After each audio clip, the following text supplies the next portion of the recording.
how to distinguish yourself, the classic, find out what's unique about you, and that's your, out value add or whatever, and that's how you differentiate yourself. But what I've been putting a spotlight on for her is, and I dare use the word original, but creative. It's like that is going to be the commodity. That is going to be the gold that people bring, because everybody has this rocket fuel in your hand with the large learning models or large language models, and they're learning, the ChatGPT, the Kleenex of AI.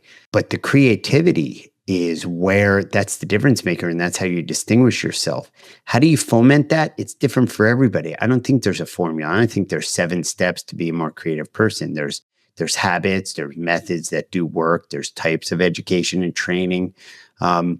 I've now beaten the dead horse that we had come out of the barn, but can you speak to that a little bit? Yeah, I mean, creativity to me goes hand in hand with curiosity. And I think curiosity is the single biggest skill that the collective we, is missing. There's some amazing research that came out of Harvard in 2014. They built something called your CQ, your curiosity quotient. You've got your IQ for your intellect, your EQ for your emotional intelligence. You've got a CQ.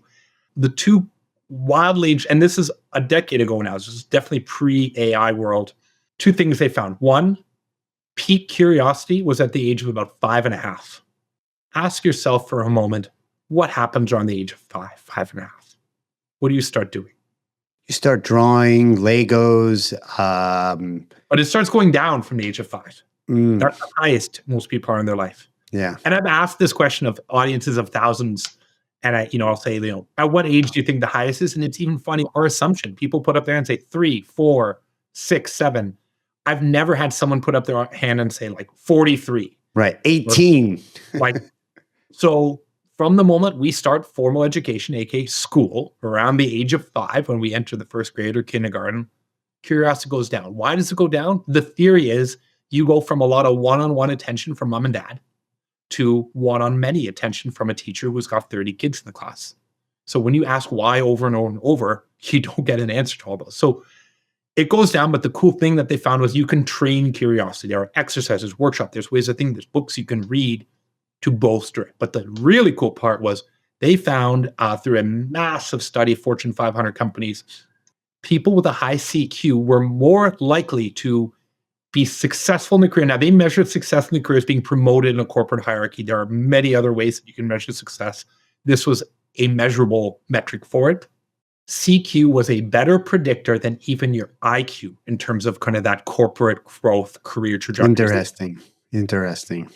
So the person who knows how to ask the question, and this is kind of the joking conclusion here, the person who knows how to ask the question is more likely to get promoted than the person who knows the answer to the question. Right. Curiosity is what we need more than anything else. And we can't let these tools take it away from us, because that is, to me, that's the risk. There's lots of risks when it comes to AI. There's cybersecurity risk, which we could talk another hour about. There are environmental impact risks, which I've got my own theories about, and I'm less concerned because I think that there are paths forward on that front.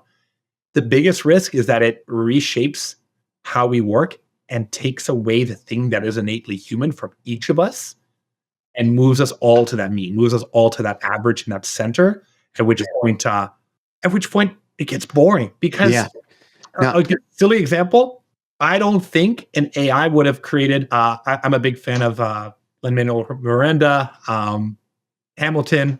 Who would have created that? There's no world where not having an input that you would have fed the biography of Alexander Hamilton to an AI would have created what Hamilton became as a production. And I'm thinking about that because of the 10-year anniversary of that production.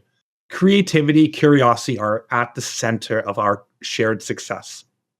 Yeah. Amen to that. I mean, there is like a guttural primordial aversion, at least I call it as my aesthetic or whatever, of these doom scrolling things. They all look, it could be a 10-year-old playing basketball, a 40-year-old lifting weights, it all looks the same to me. It kind of looks the same to me, honestly, I don't know if kids learn to pose. I don't do it, but I've seen it like when I'm traveling and you see families out kind of tours of me and you see kids 5, 6, 7, 8, and they do the thing where like one leg's forward and a hand on the hip. And when did our kids learn how to do that? That is, it's to all look alike. And yes, there are aesthetic reasons why that angle works better for a photograph and how our lenses pick up information, but that kind of stuff terrifies me. It does. Molding. It does.